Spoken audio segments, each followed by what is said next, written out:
essa genealogia de Cristo, ela tipifica um álbum de fotografia. Aquele álbum assim que eu creio que muitos têm em casa. Hoje não costuma ter muito, hoje é tudo digital, mas quem tem aqueles álbuns de fotografia, imagina só, você tem um álbum com muitas fotografias e tem inseridas essas 4 mulheres. Tamar era aquela que teve incesto com Aminon, seu irmão. A Batseba, aquela que adulterou com Davi, ex-mulher de Urias, que Davi o assassinou. E depois Rabi também, que é uma prostituta, e por aí vai. Aquelas 4 mulheres, tem 5 mulheres, a outra é a Maria, que foi a mãe do Senhor Jesus Cristo. Mas hoje a gente vai ver o outro aspecto, entender o que significa isso, filho de Abraão. E a partir de domingo que vem, nós vamos parar um pouquinho aqui com Mateus, nós vamos estudar, irmãos, a maturidade de Abraão. Nós vamos ver como é que nós estamos envolvidos com a vida de Abraão. Nosso Senhor é tão precioso. Então nós vamos ver o chamamento dele. Hoje é um aspecto, assim não vou dizer introdutório, nós vamos ver sobre essa questão da filiação de Abraão. Por que Deus chamou Adão e disse lá em João, antes que Abraão existisse eu sou. Por que ele não disse antes que Adão existisse eu sou? A gente vai ver isso aqui também com a ajuda do Senhor. E domingo que vem nós vamos analisar mais profundamente, irmãos, a vida de Abraão no aspecto de maturidade, para a gente chegar ao chamamento de Abraão até a maturidade de Abraão. Eu creio que nós vamos pegar aí uns 2, 3, quem sabe até 4 domingos, se nós de fato desejamos conhecer a vida de Abraão, o chamado de Abraão e a maturidade de Abraão de uma forma mais profunda, talvez como você nunca viu antes. Irmãos, quando nós desejamos ouvir a voz do Pai, o Senhor vai falar conosco. Vai falar conosco. Então, para que Ele fale, nós precisamos de ter esse desejo de que Ele fale. Vamos ler então aqui, irmãos, no nosso boletim, na parte interna aí, Mateus, capítulo 1, o versículo 1, que diz assim, vamos ler juntos. Todas as vezes que aparecer em negrito, nós vamos ler juntos. Por que é bom a gente ler juntos? Porque quando nós lemos a palavra, nós estamos lendo e falando, significa que ela vai fixar melhor na nossa mente, no nosso coração. A gente tem um maior aproveitamento das Escrituras Sagradas. Então vamos ler Mateus 1, verso 1, que diz assim: livro da genealogia de Jesus Cristo, filho de Davi, filho de Abraão. Vamos ter uma palavra de oração. Nosso Pai, que privilégio nós temos de nesta manhã nos reunirmos como a Tua igreja. Pai, nos dê espírito de sabedoria e de revelação para conhecer o Teu Filho plenamente. Obrigado porque Ele se ofereceu a nós, um Filho se nos foi dado, e Ele veio para que nós tivéssemos vida em abundância. Pai, os nossos corações está diante do Senhor, nas Tuas mãos. Abre-o, não só o coração nosso, Pai, mas também abre os céus e comunique a verdade da Tua palavra em realidade em nossos corações, para que nós não ficamos tão somente em mais um conhecimento bíblico, mas, ó Pai, venhamos experimentar toda a realidade do conhecimento da Tua palavra. Pai, continue falando conosco, repreenda toda ação satânica que de alguma maneira tenta ofuscar e obscurecer o nosso entendimento. Pai Santo, pelo Teu Espírito que inspirou essa palavra, que Ele mesmo venha interpretá-la para nós e nos conduzir a toda a verdade da Tua palavra, que é o próprio Filho, Ele que é o nosso tudo. Por isso, Pai, abençoa as nossas mentes, esvazia as nossas mentes e corações e fala conosco. Em nome de Jesus nós oramos. Amém. Irmãos, toda a Escritura, de Gênesis até Apocalipse, é a revelação de uma pessoa, a revelação de Cristo. Aqui, irmãos, Abrão, quando Deus chamou a primeira vez, Deus o chamou lá em Ur dos Caldeus. E lá em Gênesis 17:5, o nome dele foi trocado por Abraão. Ele era Abrão, foi trocado por Abraão. Essa palavra Abrão e Abraão é a mesma raiz de Abra. A palavra Abra no hebraico significa pai. Muito, muito interessante. Irmãos, o contexto da vida de Abraão, nós sabemos pela palavra de Deus, a gente vai ver aqui alguns textos depois, que analisando a vida de Abraão, nós vamos perceber que o dia talvez mais abençoado da vida de cada um de nós, é quando Deus então lhe mostra que Ele é Pai. O povo cristão tem perdido, irmãos, esta revelação da paternidade do Pai.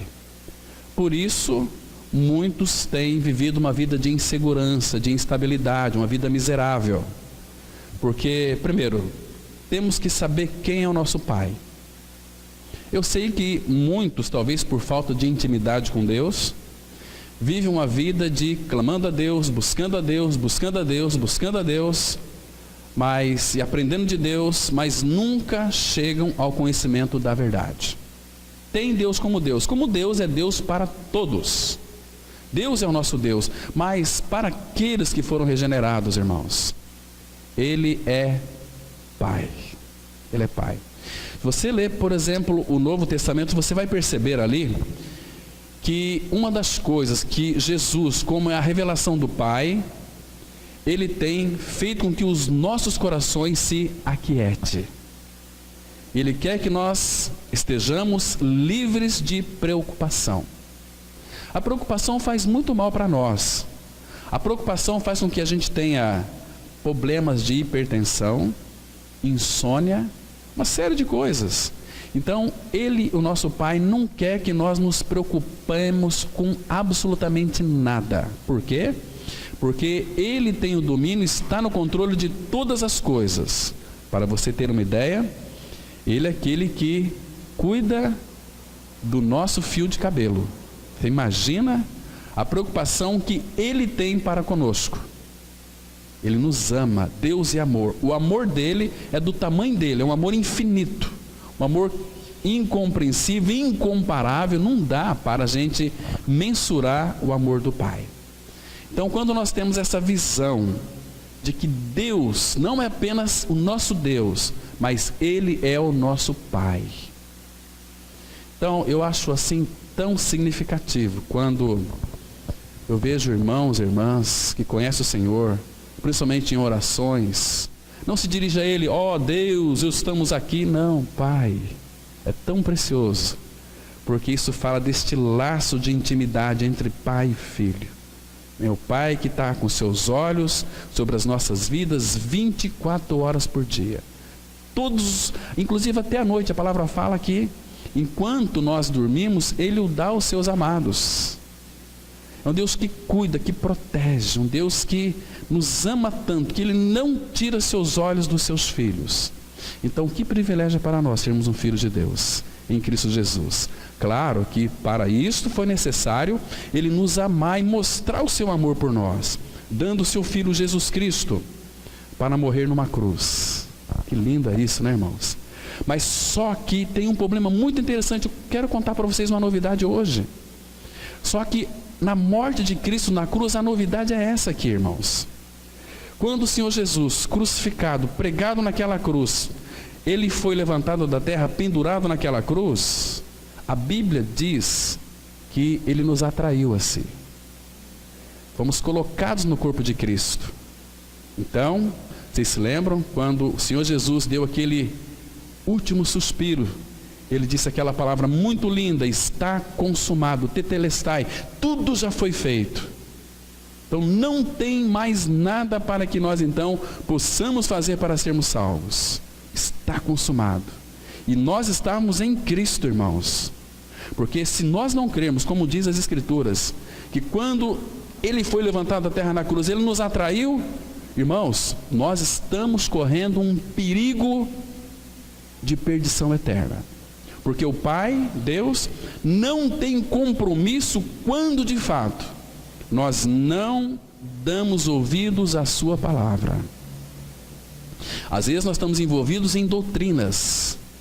A minha religião é melhor do que a tua. Não, religião não salva, doutrina não salva. O que salva é o Salvador. A consequência do Salvador é a salvação.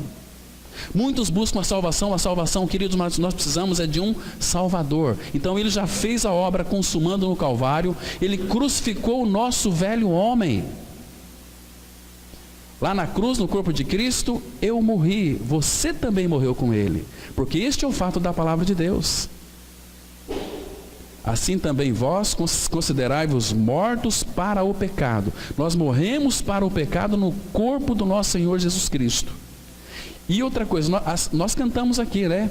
E juntamente com ele nos ressuscitou e nos fez assentar nos lugares celestiais em Cristo Jesus. Então, irmãos, nós morremos com Cristo, ressuscitamos com Cristo, estamos assentados nos lugares celestiais em Cristo. Então, isto é um fato da palavra de Deus, porque a definição de fé é Hebreus 11:1, fé é o firme fundamento das coisas que se esperam e a convicção de fatos que não se vê.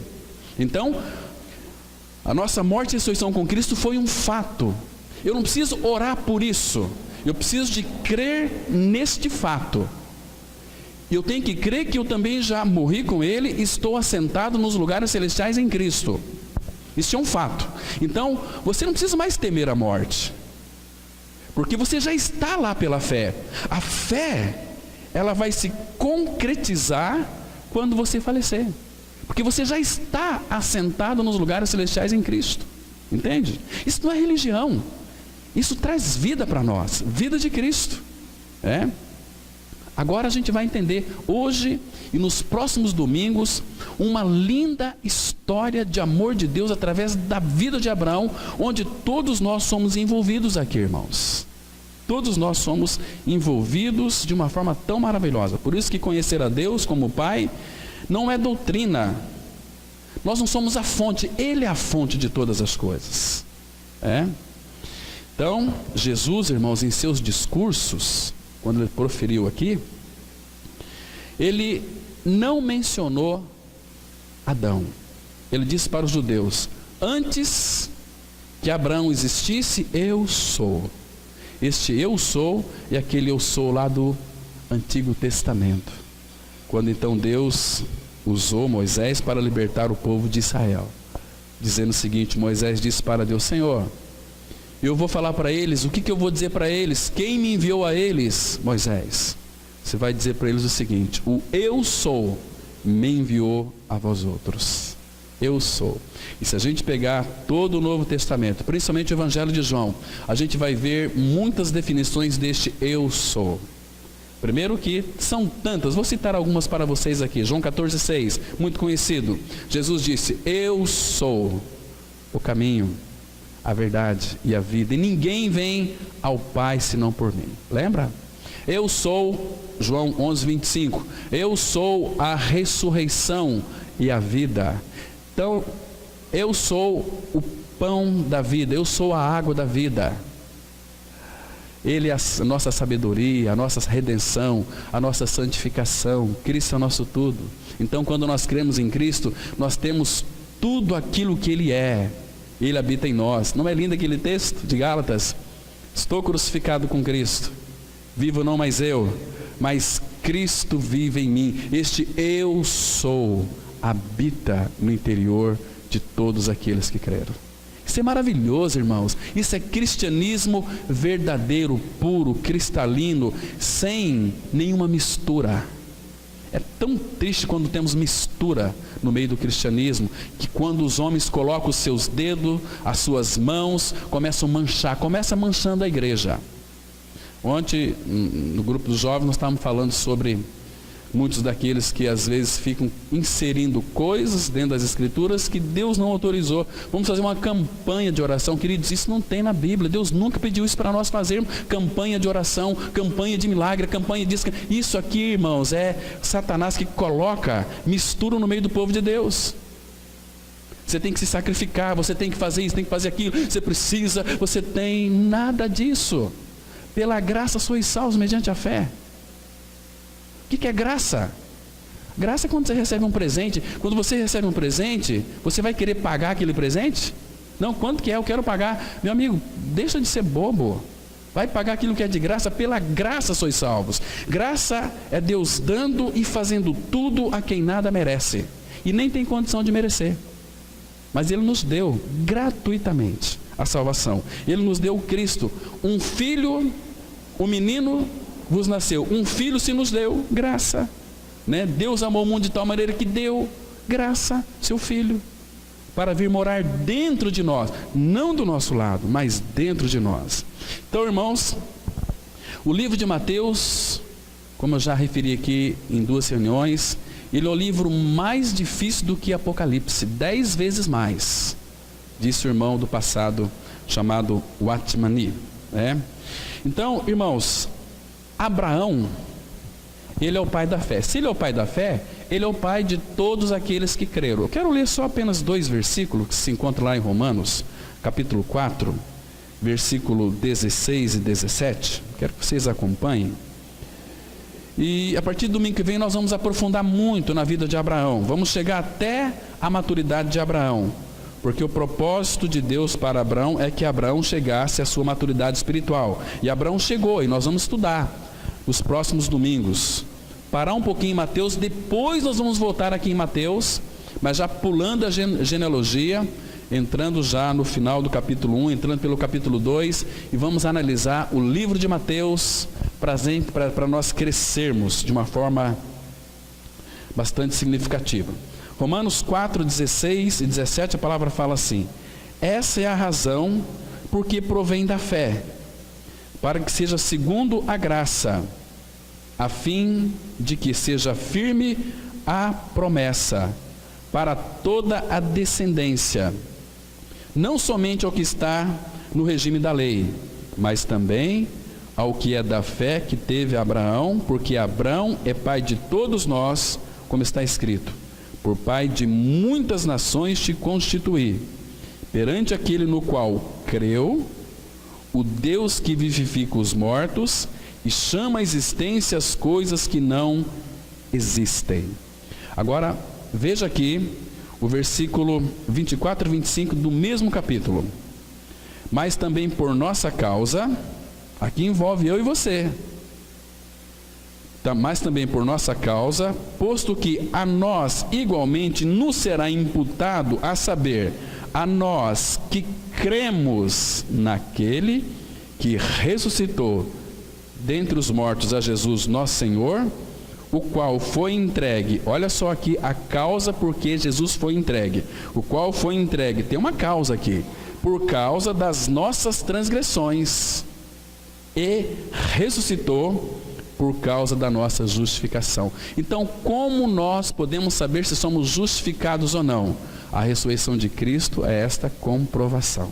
Nós fomos justificados porque Cristo ressuscitou por causa da nossa justificação. Então, isso é um fato da palavra. Quando nós cremos nessa fidelidade nossa na palavra, crendo na palavra, o Espírito Santo vai tornar isso para nós realidade espiritual. Então, essa é a nossa realidade. Abraão é o pai de todos aqueles que creram. Então, se nós cremos nele, irmãos, nós temos tantas coisas que já foram conquistadas por nós no Calvário, irmãos. Só que o problema nosso, por causa da nossa incredulidade, nós não desfrutamos, usufruímos de tudo aquilo que foi conquistado por nós, de tudo aquilo que é seu por direito, por herança. Nós não nos apropriamos. Sabe por quê? Por uma coisa chamada que Hebreus vai tratar muito: negligência, preguiça de ler as Escrituras Sagradas. Nós não temos preguiça, irmãos, de assistir um filme aí 1h30. Nós não temos preguiça de ficar aí horas diante de uma televisão. Aquela preguiça. Essa preguiça, ela vem das profundezas do subsolo do inferno. Há uma opressão que reina, que paira sobre a sua mente, para que você não leia a palavra de Deus. Aí você tem que começar a depender de homens. Aí você começa a depender de pastor, começa a depender achando que não é isso. Nós somos a igreja de Cristo.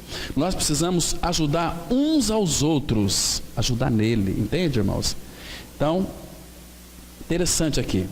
A gente vai ver hoje sobre por que Jesus Cristo, filho de Abraão. Nós vimos no ano passado porque que ele foi filho de Davi, vimos sobre o reino, né? Então nós vamos caminhar aqui bem devagarinho, analisando os pormenores da sua palavra. A genealogia em Mateus começa com Abraão, mas a genealogia em Lucas retoma a Adão. Mateus não inclui Adão em seus descendentes, mas Lucas sim. O que significa essa diferença? Lucas é um livro da salvação de Deus, enquanto Mateus é um livro do reino. Só um detalhe, domingo passado também nós analisamos aqui por que João e Marcos não inserem a genealogia de Cristo, de Jesus. Por quê? Porque Jesus em Marcos, ele é apresentado como servo. O texto-chave é Marcos 10, 45. Jesus disse assim: o Filho do Homem não veio para ser servido, mas para servir e dar a sua vida em resgate por muitos. Então, Marcos apresenta Jesus como um servo, que no grego significa escravo. Então, não tem necessidade, irmãos, de um escravo ter genealogia. Imagina só, não precisa. E por que o Evangelho de João não insere também a genealogia de Cristo? Como é que João, então, descreve Cristo? Como Deus. Começa no Evangelho de João 1:1. No princípio era o verbo estava com Deus, o verbo era Deus. Agora, como que nós podemos, então, descrever ou fazer uma genealogia de Deus? Não tem cabimento, é um absurdo isso.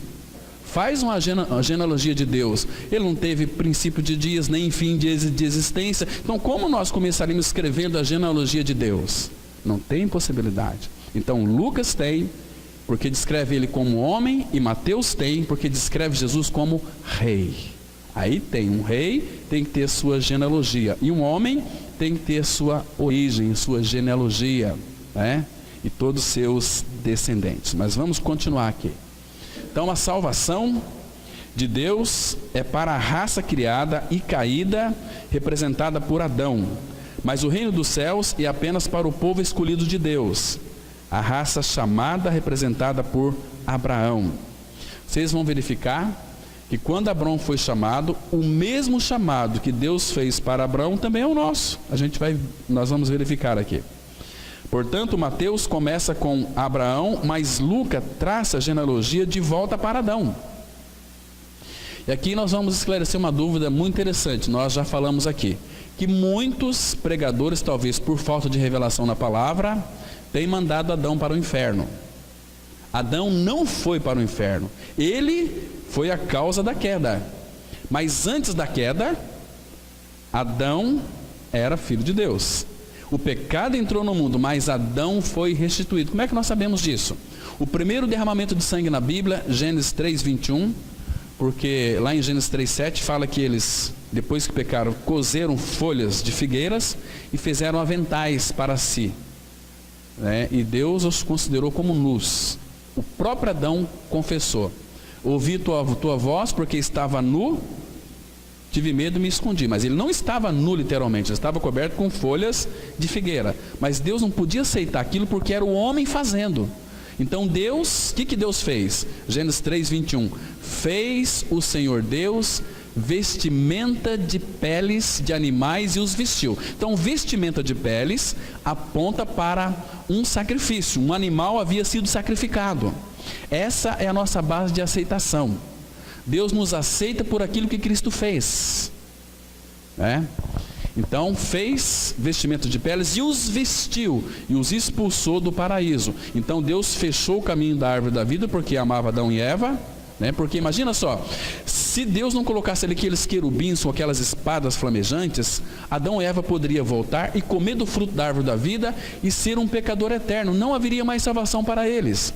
Mas Deus então colocou aqueles querubins com espadas flamejantes, e depois de 6.000 anos na frente, aquele caminho que estava fechado para eles terem acesso à árvore da vida, nós temos ali, irmãos, Hebreus, Jesus dizendo o seguinte: olha, eu sou o caminho, Agora nós tínhamos um caminho, porque nós descendemos de Adão e Eva.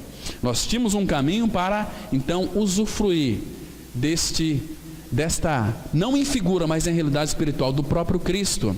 Vocês se lembram, irmãos, que naquela ceia, no dia da Páscoa, o Senhor Jesus, quando partiu o pão, disse para todos eles: tomai e comei, isto é meu corpo que é dado por vós. Lembra?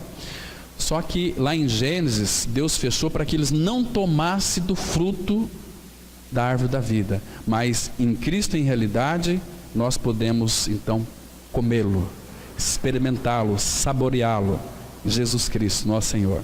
Então, pelo novo e vivo caminho que Ele abriu, nos consagrou, isto é, pelo véu, pela sua carne. Então, carne pelo véu, uma figura da carne de Cristo que foi rasgada na cruz. Então, por aquele sacrifício, nós fomos introduzidos para a presença do Pai. Aliás, Ele veio habitar em nosso espírito. Jesus disse assim lá em João 14, 23: se alguém me ama, guardará a minha palavra, meu Pai o amará, e viremos, Pai, Filho e Espírito, viremos, plural, não singular, viremos para Ele e faremos nele habitação, morada. Está vendo, irmãos? Então, Adão, ele é filho de Deus, né? Como nós estávamos nele antes da fundação do mundo, o pecado entrou no mundo, mas ele já sabia dessa reunião aqui hoje, e já sabia aqueles que iriam crer e aqueles que não iriam crer. Ele sabe se alguém de nós aqui vai perecer ou não. Ele sabe, nós não sabemos. Você sabe se você creu ou se você não creu, porque é uma testificação. O Espírito Santo testifica com o nosso espírito que somos filhos de Deus. Então, todo filho de Deus, ele sabe, por experiência real com o Senhor, que é filho de Deus. Mas Adão é filho de Deus. Vamos ler aqui Lucas 3, versículo 38, que diz assim: Cainã, filho de Enos, Enos, filho de Sete, e este filho de Adão, filho de Deus. Está vendo? Então, Adão, se é filho de Deus, não foi filho da perdição, embora ele pecou. Por causa dele, de Adão e Eva, então o pecado entrou no mundo e trouxe para nós consequências terríveis. Romanos 3, 23, a Bíblia fala assim: porque todos pecaram e destituídos estão da glória de Deus. Lembra? Romanos 5,12 fala que assim como por um só homem, Adão, entrou o pecado no mundo, pelo pecado a morte passou a todos os homens, por isso é que todos pecaram. Lá em 1 Coríntios 5, 20 e 21, fala que porque em Adão todos morrem. Ou seja,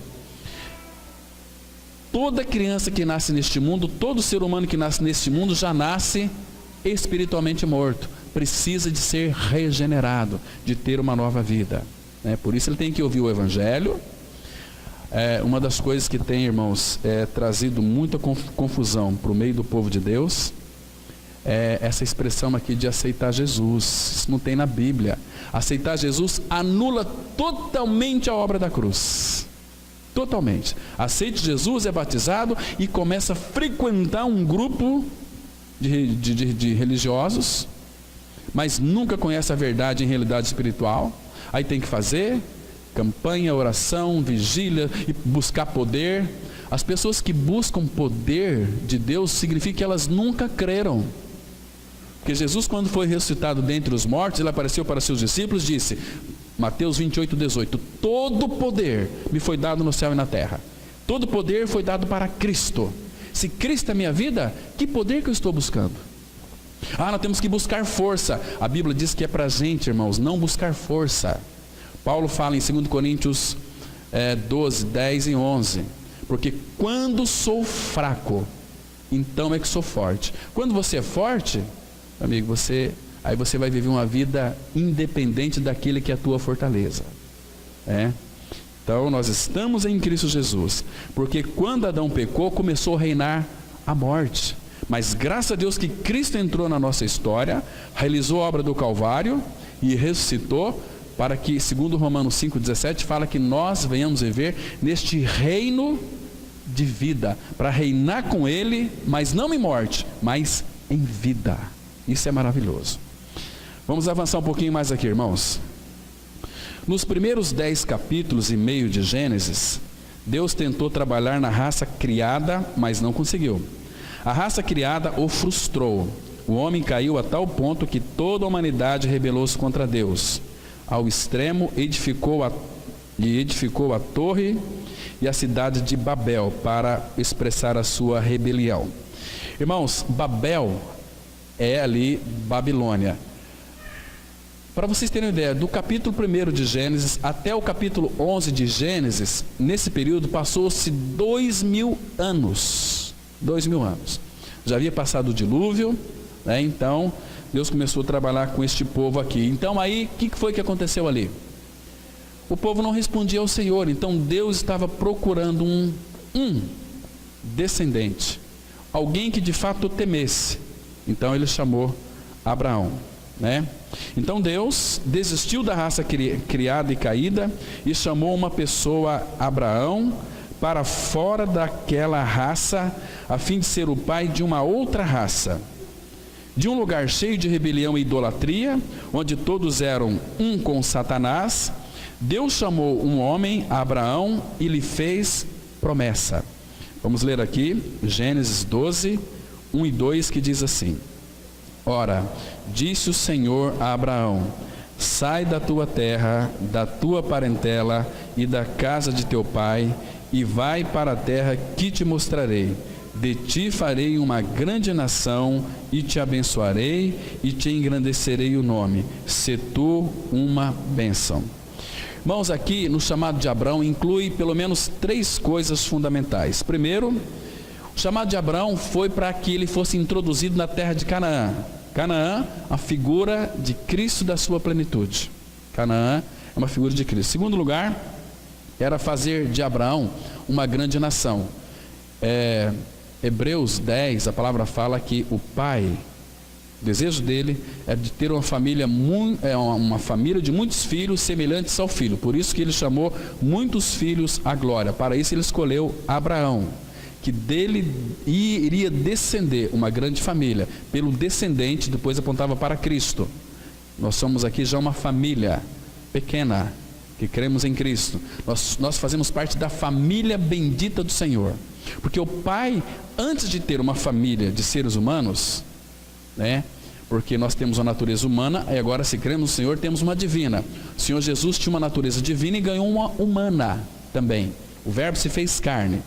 Então, mas a família de Deus é uma família muito unida. É o Pai, o Filho e o Espírito. Que família maravilhosa. Então, quando cremos no Senhor, nós fazemos parte desta família bendita. Imagina que privilégio para nós, pecadores, adúlteros, falavam mal da vida dos outros, eram mesquinhos, nós odiávamos e nós éramos odiosos, odiávamos uns aos outros, mas Deus veio e nos conquistou, tirou a nossa natureza e colocou essa família dentro de nós e pediu para que através dessa família nós pudéssemos conquistar outros corações para essa família.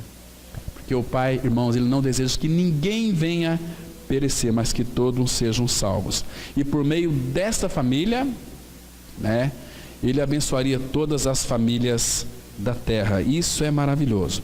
Agora aqui, irmãos, um detalhe que é importante. O primeiro chamado de Abraão foi lá em Ur dos Caldeus. Vocês sabem, Gênesis capítulo 11, a partir do versículo 27 até o 32, vai mostrar que Abraão era casado com Sara, seu pai era Terá, seu irmão era Naor. Então Deus chamou Abraão ali, no meio daquele povo. O pai de Abraão, ele era um homem assim, muito idólatra, né? Adorava muitos deuses. Segundo alguns estudiosos, irmãos, fala que naquela época o pai de Abraão, eles manufaturavam com ídolos, ganhavam dinheiro fabricando ídolos. Então foi naquele meio então que Deus chamou Abraão. Só que Deus chamou Abraão, só que a iniciativa foi do pai de Abraão sair de lá, para ir para Canaã. Mas Deus não chamou ele, chamou Abraão. E depois, nesse texto aqui de Gênesis 12, aqui é o segundo chamado de Deus para Abraão. Eles eram muito idólatras, os pais deles. Quer ver só? Tem um texto aqui, irmãos, em Josué 24, versículo 2. Pai de Abraão, ele era um homem assim, muito idólatra. Capítulo 24, versículo 2. São tantos textos que mostram essa verdade. Mas aqui, vamos ler aqui, para os nossos propósitos, apenas o versículo 2 de Josué. Josué 24, 2, a palavra diz assim: Então Josué disse a todo o povo: Assim diz o Senhor, o Deus de Israel: Antigamente vossos pais, Terá, está vendo aqui? Terá é o pai de Abraão e de Naor, habitaram da além do Eufrates e serviram a outros deuses. Não é Deus, a outros deuses ali, eram muitos. Igual já me referi, era mais de 2.000 ídolos. Igual nós podemos também, irmãos, levantar muitos ídolos em nosso coração. Às vezes um filho, uma filha, um carro, uma esposa, um marido, um trabalho, né? Tanto é que quando uma pessoa é demitida de um trabalho que ela tanto ama, se o coração está naquele trabalho, a primeira coisa que ela vai sentir é depressão, vai ficar deprimida, né?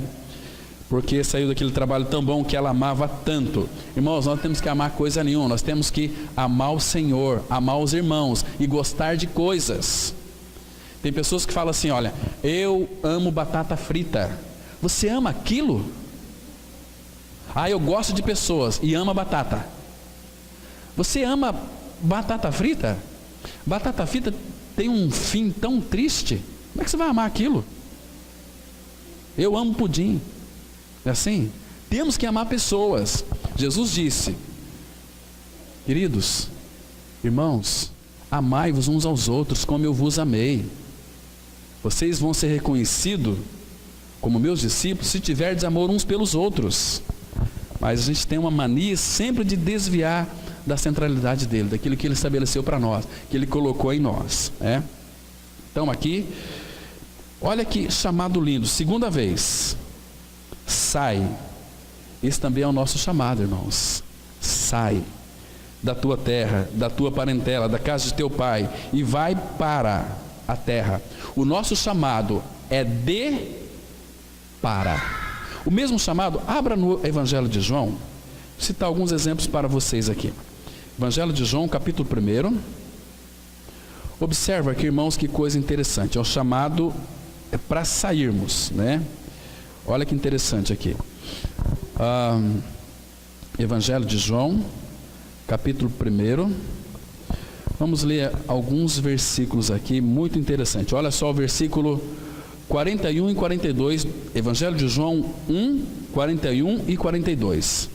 A palavra fala assim, olha: Ele achou primeiro o seu próprio irmão Simão, claro, André aqui achou Simão, a quem disse: achamos o Messias. Olha que lindo, irmãos, que quer dizer Cristo. E o levou a Jesus. Olhando Jesus para ele, no caso aqui para Pedro, disse: Tu és Simão. Tu és João ninguém. Tu és um insignificante. Tu és Simão, filho de João. Tu serás. Está vendo?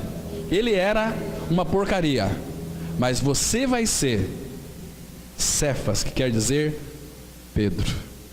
Então, o chamado de Abraão é: sai da tua terra, da tua parentela, da casa de teus pais, para a terra. Nós éramos pecadores por causa de Adão, mas Cristo veio, nos tirou e nos levou para aonde? Assentados nos lugares celestiais em Cristo. Esse é o nosso chamado, né? Muito interessante. Vamos continuar, irmãos. Deus investiu todo o seu interesse nessa nova raça, tendo Abraão como cabeça. Essa é a raça chamada a raça transformada. Não é uma raça segundo a natureza, mas segundo a fé. O reino de Deus é para essa raça. Ele nunca poderia existir com a raça caída. Assim, Mateus, ao tratar do reino dos céus, começa com Abraão, porque o livro de Lucas diz respeito à salvação de Deus, e certamente a salvação deve ser para a raça caída. Sua genealogia retrocede a Adão. Após sermos salvos em Lucas, espontaneamente somos transferidos da raça caída para a raça chamada. Éramos descendentes de Adão, agora somos descendentes de Abraão. Gálatas, Paulo vai interpretar isso para nós. Paulo era um conhecedor exímio, profundo da lei do Antigo Testamento. Quando ele conheceu o Senhor, então agora ele poderia interpretar de uma forma graciosa para a igreja do Senhor. Vamos ler aqui Gálatas 3, os versículos 27 e 29, que diz assim: porque todos quantos fostes batizados em Cristo, de Cristo vos revestistes. Se sois de Cristo, também sois descendentes de Abraão e herdeiros segundo a promessa. Está vendo aqui? Olha que lindo. Primeiro que, porque todos, observe essa palavra em que todos, isso aqui não é todos. Todos os que creram. Porque todos quantos, aí ele já explica, fostes batizados em Cristo. Que batismo é esse que ele está falando aqui? Do Espírito Santo? Claro que não. O que é ser batizado em Cristo? Que aqui não tem uma gota d'água. Porque todos quantos fostes batizados em Cristo, de Cristo vos revestistes. Então, irmãos, o nosso batismo, o primeiro batismo nosso ocorreu na morte de Cristo. Romanos 6,3, a palavra fala assim: ou porventura não sabeis que todos vós que foram batizados em Cristo, foram batizados na sua morte. O que é batismo na morte? Batismo na morte significa que Deus me colocou em Cristo na cruz, no corpo de Cristo. Quando Ele morreu, eu também morri. Porque a palavra batismo no grego também significa identificação, inclusão. Nós somos incluídos na morte de Cristo. Morremos. Ele morreu, eu também morri. Eu estava nele. Eu fui batizado em Cristo. Entende? Quando o povo de Israel saiu do Egito, o primeiro batismo deles, depois que passaram pelo sangue, foi no Mar Vermelho. Ali é batismo na morte. O mar se abriu, eles foram batizados. Paulo vai interpretar para nós, 1 Coríntios capítulo 10. Vai dizer exatamente isso. Fomos batizados, todos fomos batizados no mar. Passemos pelo meio de pés enxutos. Não tinha água ali. A água estava do lado de outro. E depois no Rio Jordão que eles morreram, mas ascenderam, terra de Canaã. Porque entre este mundo e a terra de Canaã existe o Rio Jordão. Entre nós e Cristo, entre nós e o Pai, tem o pecado. Então, o pecado foi removido, porque Cristo veio. Ele tirou o nosso pecado, porque Ele é o Cordeiro que tira o pecado do mundo. E nós morremos nele, ressuscitamos com Ele. Cristo é a nossa vida. Irmãos, vida de ressurreição. Isso é muito lindo, né? Então, batismo na morte de Cristo. Agora, presta atenção, outro detalhe aqui importante, né? Nós somos descendentes de Abraão. Vamos verificar bem rapidinho. Abre Romanos capítulo 8, versículos 16 e 17. Romanos 8. Vamos ler esses dois versículos preciosos aqui. Diz assim: os versos 16 e 17 de Romanos capítulo 8. A palavra mostra que o próprio Espírito testifica com o nosso espírito regenerado que somos filhos de Deus. A palavra filhos aqui no grego é teknós, filho, crianças, né? Agora olha o 17. Ora, se somos filhos, somos também herdeiros, herdeiros de Deus e co-herdeiros com Cristo. Se com Ele sofremos, também com Ele seremos glorificados. Irmãos, se nós somos herdeiros, qual é a nossa herança no reino? Normalmente, se você é uma pessoa que tem muitas propriedades, muitas casas, quando você morre, os teus filhos vão tomar posse da sua herança. A sua herança são os seus bens. Mas nesse sentido aqui, o Pai diz que nós somos herdeiros. O que nós vamos herdar, irmãos? Qual que é a herança nossa em Cristo? Abra lá, em Efésios, capítulo 1, versículo 18. Efésios 1, verso 18. Porque a gente já tem uma ideia de avareza, né? Puxa vida, o meu pai é dono de tudo, então eu tenho todas as coisas. Sim, essa é uma verdade, né? Mas se a gente busca essa herança, a gente não vai ganhar muita coisa dele, não.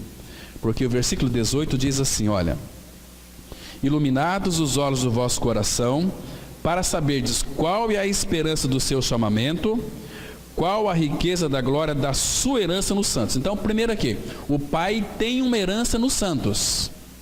Não nos crentes, não nos evangélicos, nos santos. Todo aquele que morreu e ressuscitou com Cristo é um santo de Deus, é um filho de Deus, é uma nova criatura em Cristo, não é evangélico. Então nós somos santos. Qual é a herança que o Pai tem em nós, irmãos? É o seu Filho, é Cristo. Cristo habita em nós, Ele é a nossa realidade, então nós temos a herança nossa. O Pai tem em nós a sua herança, que é o seu Filho. No Salmo 127, 3 fala assim: herança do Senhor são os filhos. O Senhor tem a sua herança, o Filho no Filho, tornando nós primogênitos do Filho. Nós somos filhos em Cristo Jesus. Jesus é o Filho unigênito, nós somos os filhos primogênitos dele, a partir de Cristo. Mas agora abra no Salmo 73, versículo 26. Veja aqui, irmãos, qual é a nossa herança. Salmos 73, versículo 26. Muito interessante. São muitos versículos, mas eu peguei um mais conhecido aqui, para a gente então verificar qual é a nossa herança, né? Diz assim a palavra. Por isso que, irmãos, a Bíblia ela é inconfundível, né? Salmo 73, verso 26. Ainda que a minha carne e o meu coração desfaleçam, Deus é a fortaleza do meu coração e a minha herança para sempre. A nossa herança é Ele. Nossa herança é Ele. Nós devemos ficar muito preocupados com aquilo que Ele já nos deu. Ele nos abençoa, sim, claro. Tudo é vosso. Mas, irmãos, nós devemos desejar a Ele, não as coisas dele. Tem muitas pessoas que estão atrás das coisas de Deus. Não é melhor você ir atrás do Deus das coisas? Ele é a nossa herança. Nós somos a porção do Senhor, e o Senhor tem a sua porção em nós. Nós somos a porção dele, e o Senhor é a nossa porção. O Pai tem em nós uma herança, que é o Filho. Somos filhos dele em Cristo Jesus, mas Ele é para nós a nossa herança. Irmãos, se nós compreendermos isso, a gente vai crescer tanto, vamos amadurecer tanto, irmãos. A gente vai tê-lo como nosso Deus e Pai, aquele que é por nós, ninguém pode ser contra nós. E agora veja aqui, o final do versículo 29, herdeiro segundo a promessa. Que promessa que é essa? Qual é a promessa que ele prometeu para nós? O Filho? Não, o Filho também foi prometido, mas essa promessa aqui está se referindo ao dia de Pentecostes, quando nós seríamos então batizados com o Espírito Santo, quando cremos no Senhor. Porque quando então nós cremos em Cristo, nós somos descendentes de Abraão, então nós estamos aptos para receber o Espírito prometido. Abra em Gálatas, capítulo 3, verso 14. Se não me falha a memória, é esse versículo aqui. Gálatas 3, 14. Vai mostrar exatamente isso, dessa descendência bendita com Abraão. Eu vou ler a partir do versículo 13. Gálatas 3, 13 e 14. A palavra, ela diz assim, olha: Cristo nos resgatou da maldição da lei, fazendo-se Ele próprio maldição em nosso lugar. Porque está escrito: maldito todo aquele que for pendurado em madeiro. Para quê? Esse para quê aponta para um propósito final. Para que a bênção de Abraão chegasse aos gentios, nós, em Jesus Cristo, a fim de que recebêssemos pela fé o Espírito prometido, a promessa. Pedro, naquele discurso em Atos 2, vocês vão para... Jesus falou, vocês vão lá em Lucas 24, vocês vão para Jerusalém, vocês ficam lá até que vocês recebam a promessa do Pai. E Pedro, em Atos 2, se referiu a essa promessa que Joel havia profetizado lá. Vão receber a promessa. Qual que é a promessa? O Espírito Santo de Deus, Que lindo é isso, irmãos. Isso é muito empolgante, isso traz vida para nós, traz segurança para nós. Isso é maravilhoso. Então, vamos caminhar um pouquinho aqui. Está claro que todo aquele que crê em Jesus Cristo é filho de Abraão. De quem você é filho? De Adão ou de Abraão? Se crermos em nossa morte e ressurreição com Cristo, podemos afirmar que somos os verdadeiros judeus. Paulo vai dizer aqui em Romanos 2:29 algo muito interessante. Vamos ler juntos. Porém, judeu é aquele que o é interiormente, e circuncisão a que é do coração, no espírito, não segundo a letra, e cujo louvor não procede dos homens, mas de Deus. Então, queridos, Paulo fala no versículo antecedente aqui, no versículo 28, que nem todos os que nascem em Israel são de fato israelita interiormente. Então, nós somos judeus de verdade. Por quê? Porque aquele que é judeu habita dentro de nós. Não mais eu, mas Cristo vive em mim. Então nós somos os verdadeiros israelitas, como Paulo fala aqui. Porém, judeu não é aquele lá que nasceu lá na Judéia no sentido espiritual, mas aquele que é interiormente. E circuncisão aqui é do coração, no espírito. Então, todos que creem em Cristo são os verdadeiros judeus, porque o judeu, ele vem habitar dentro de nós, porque a nossa circuncisão, irmãos, é do coração. Paulo escrevendo aos gentios, vale a pena a gente ler, Filipenses 3, versículo 3, Paulo aqui interpreta para nós de uma forma tão precioso isso. São muitos versículos, não vai dar tempo para a gente ver todos eles, mas Filipenses 3:3, a palavra fala assim, olha o que Paulo está dizendo aqui: porque nós é que somos a circuncisão, nós que adoramos a Deus no Espírito e nos gloriamos em Cristo Jesus e não confiamos na carne. Nós, circuncisão do coração. Então aquela lá que 8 dias tinha que levar para ser circuncidado, se tornou totalmente sem efeito mais. Circuncisão é do coração, um coração rasgado, um coração que foi triturado, um coração que foi perfurado pela verdade da palavra. Irmãos, abra lá em 2 Timóteo, capítulo 2, verso 19. O Senhor, Ele sempre vai olhar para o nosso coração, e Ele sabe, irmãos, aquele que é dele e aquele que não é dele, né? Diz assim, 2 Timóteo 2, verso 19. Entretanto, o firme fundamento de Deus permanece tendo este selo: o Senhor conhece os que lhe pertencem. E mais, aparte-se da injustiça todo aquele que professa o nome do Senhor. Você entende aqui que a circuncisão é do coração? Porque o Senhor conhece, porque Ele vai olhar para onde? No exterior? Eu estou usando aqui uma roupa assim de cristão, né? E as mulheres de saia, aquela coisa toda. Isso aí é casca. Às vezes lá dentro tem uma cobra, cascavel, terrível, habitando dentro, que não foi morta na cruz com Cristo. É um bom religioso, uma boa religiosa, mas está indo para o inferno. Essa cobra jararaca, enquanto não for crucificada com Cristo, não vai morrer. Terrível. Isso aqui é duro, mas é a realidade, né? Então, graças ao Senhor, irmãos, que Ele já matou essa natureza adâmica lá na cruz em Cristo e nos deu a sua pela ressurreição. Abraão foi chamado por Deus. A palavra grega para igreja, eclésia, significa os chamados para fora. Assim, na igreja somos também os chamados para fora. Abraão foi chamado para fora de Babel, o lugar de rebelião e idolatria, para a boa terra que prefigura Cristo. Nós também estávamos em Babel, estávamos caídos em rebelião e adorávamos ídolos. Hoje toda a raça humana está em Babel. Estávamos lá, mas um dia Deus chamou-nos e colocou-nos em Cristo, a terra de Canaã. Fomos chamados por Deus para a comunhão do seu Filho Jesus Cristo. Vamos ler aqui 1 Coríntios 1:9. Fiel é Deus, pelo qual fostes chamados à comunhão de seu Filho Jesus Cristo, nosso Senhor. Está vendo aqui, irmãos? Que lindo é isso aqui. pela fidelidade de Deus, eu e você fomos chamados à comunhão. Sabe que a palavra aqui, comunhão, qual o sentido original dela? Significa que tudo aquilo que é dele é meu.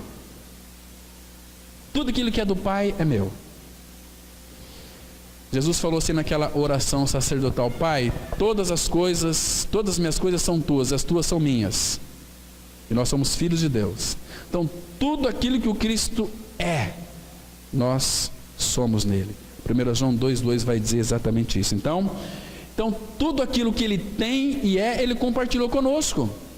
Fomos chamados para a comunhão. Agora, irmãos, o que nós podemos oferecer para ele? O que você pode oferecer para Deus? Se comunhão é coisas compartilhadas, só pecado. Só pecado. Imagina, irmãos, que esse amor do Pai é incompreensível. Por isso que não compensa sermos religiosos. Temos aí um cristianismo aparente, mas sem vida. Não tem vida, não tem amor, não tem graça, não tem misericórdia. Há uma competição no meio do povo de Deus. Então por que tem muitas religiões? Tem muitas religiões, mas só tem um evangelho. É o da graça.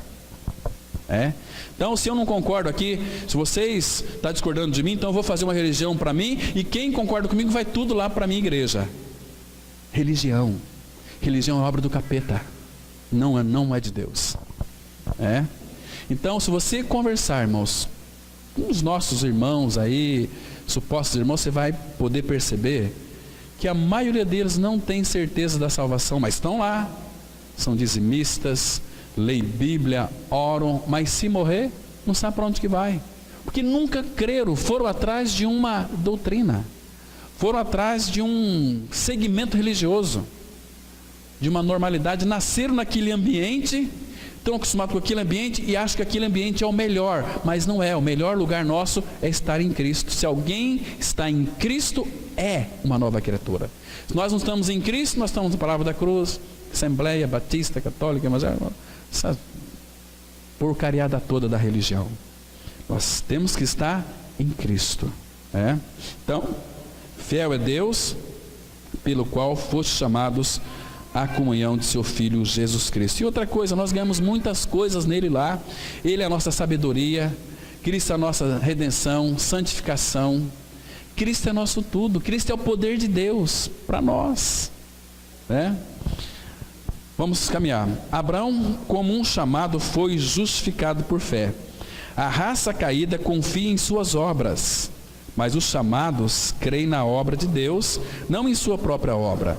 Aos olhos de Deus, nenhuma pessoa pode ser justificada por obras.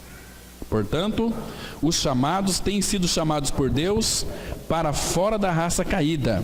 Não confiam em seus próprios esforços, confiam na obra da graça de Deus. Abraão e todos os que creram são iguais. Abraão creu, e aqueles que creram no Senhor Jesus, não há nenhuma diferença. Gálatas 3, 7 e 9, a palavra de Deus, ela diz assim, olha: os da fé é que são filhos de Abraão, de modo que os da fé são abençoados com o crente Abraão. A palavra fala, vocês se lembram ali que em Efésios 1, a partir do versículo 3, as escrituras começam dizendo o seguinte, olha: bendito Deus e Pai de nosso Senhor Jesus Cristo, que nos tem abençoado com toda a sorte de bênçãos espirituais nas regiões celestiais em Cristo. Então, em Cristo, todos nós não vamos ser abençoados, nós fomos abençoados. Aí você lê, a partir do versículo 4 até o 14, ali está todas as bênçãos. Fala da eleição, fala da redenção, fala da santificação, fala de tudo, fala do sangue, da aspersão. Então, nele nós somos abençoados com toda a sorte de bênçãos espirituais. Avançar um pouquinho mais. Nós temos uma ideia de que andar e viver por fé é fácil, mas não é. O fato de Abraão viver e andar por fé significa que ele tinha de rejeitar a si mesmo, esquecer-se de si mesmo, pôr a si mesmo de lado e viver por outra pessoa. Quem é Abraão? Abraão é uma pessoa que foi chamada, que já não vive e anda por si mesmo, e que abandona e esquece tudo o que tem de natural. Somos os filhos de Abraão, e que devemos viver por fé, não por obras. Não a nossa fé, Eu fico assim, às vezes, até escandalizado, quando eu ouço assim, uma pessoa dizer o seguinte: olha, eu tenho uma grande fé. Oh, mentira mais descabida. Eu tenho muita fé em Deus. Tem coisa nenhuma, porque esse texto aqui vai mostrar se você tem fé ou se você não tem fé. Jesus, Ele é a fé, Ele é o autor e o consumador da fé. Então, para mim ter uma grande fé, eu tenho que ter um Cristo grande, formado. Então, quando Ele cresce em mim, eu diminuo. Convém que Ele cresça. Por isso que o crescimento na vida cristã é para baixo. Ele vai crescendo e nós vamos diminuindo. Aí você pode dizer que tem uma grande fé, mas aqueles que dizem que tem uma grande fé nunca passaram pela cruz. Vivem pela fé, talvez do seu pastor, vive pela fé que ele supostamente tem aqui na sua cabeça oca de minhoca. Mas a Bíblia diz assim, Gálatas 2:20, olha só: já estou crucificado com Cristo, e vivo não mais eu, mas Cristo vive em mim. E a vida que agora vivo na carne, vivo-a na fé do Filho de Deus, o qual me amou e se entregou a si mesmo por mim. Irmãos, nós temos que conhecer a palavra de Deus por revelação. Primeiro aqui, olha, se eu já estou crucificado com Cristo, eu morri, eu vivo, não mais eu. Se não é mais você, se você está morto, que fé que você tem? Mas eu estou na carne ainda. Mas a Bíblia fala aqui, eu até grifei: e a vida que agora vivo na carne, vivo pela minha fé, porque eu tenho uma fé grande, vivo pela fé do Filho. Ele é a fé. Eu vivo pela fé dele, não pela minha. Se você viver pela tua fé, você vai para o inferno. Vou falar uma coisa aqui, mas deixa para lá. Se você viver pela sua fé, você vai para o inferno. Então, Cristo é a minha fé, convém que Ele cresça. Então, eu só vou ter uma fé grande quando Cristo for formado em mim. Eu tenho uma fé, porque Ele me deu fé para mim crer nele, porque Ele é a fé. A fé, pela graça sois salvos mediante a fé. Isso não vem de vós, é dom de Deus. Ele me deu a fé, me deu a Ele mesmo para mim crer nele. Tão simples isso aqui, irmãos, que uma criança de 7 anos consegue compreender. Nós que não compreendemos porque somos intelectuais demais, né? Nós somos psicólogos, nós somos mestrado em teologia, né, do Novo Testamento. Queridos, eu com meu mestrado em teologia do Novo Testamento, com curso de psicologia, sem nascer de novo eu vou para o inferno. Pastor que nasce de novo vai para o inferno. Hoje tem 3 classes mais desacreditadas neste país, que é político, polícia e pastor. Pastor, a igreja evangélica é mais conhecida por causa dos seus escândalos, ao invés de ser conhecida por uma vida de santidade. É só escândalo no meio do povo de Deus. É pastores adúlteros, é pastores nó cego, é pastores sem vergonha, safado. Nunca nasceram de novo, mas estão pregando a Bíblia, mas não pregam a palavra. Então é possível uma pessoa que não é nascida de novo pregar a Bíblia? É possível, porque está escrito. 2 Coríntios 11, de 14 a 15, Salmos 28:3, aqueles que falam de paz ao seu próximo, mas não tiveram o seu coração ali regenerado, purificado, tem maldade nos seus corações. Então é não mais eu, mas é Cristo, né? Viver pela vida dele, isso aqui parece que nos humilha, irmãos. Viver pela vida de outro, graças ao Senhor, que a vida do outro é a vida de Cristo, a fé do outro é a fé de Cristo, porque Ele é a fé, Ele é tudo, e Ele habita em nós.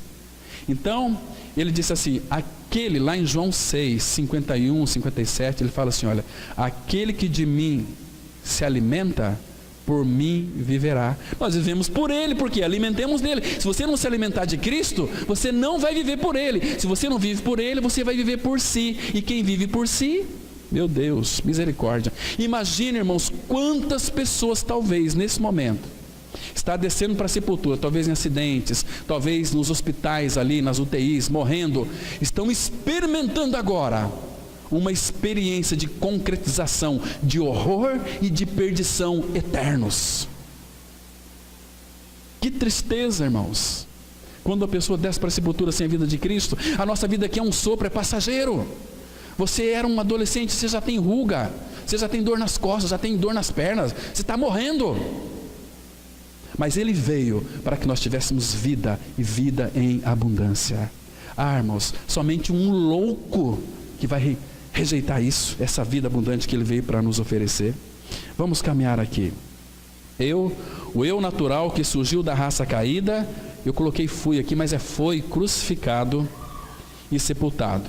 Assim, não sou mais eu, mas Cristo vive em mim. Isso é Abraão.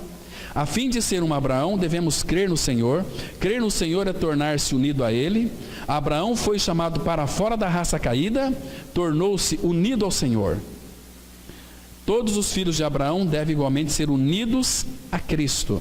1 Coríntios 6,17, a palavra fala assim: mas aquele que se une ao Senhor é um espírito com Ele. A palavra une aqui é a mesma palavra para crer. A palavra crer no grego significa unir-se a. Então, quando eu creio em Cristo, eu estou unido a Cristo. E eu participei da sua morte e da sua ressurreição. Cristo é a minha vida. Eu estou unido a Ele. Agora, essa minha união com Cristo, ela é inseparável. Como é que nós sabemos disso? Porque Jesus, Ele disse assim, olha, eu lhes dou, lá em João 10, 28, eu lhes dou a vida eterna, jamais perecerão. E ninguém as arrebata da minha mão. Nem você. Jesus disse assim lá em João 6, todo que o Pai me dá vem a mim, o que vem a mim de maneira nenhuma o lançarei fora. Irmãos, estamos unidos a Cristo.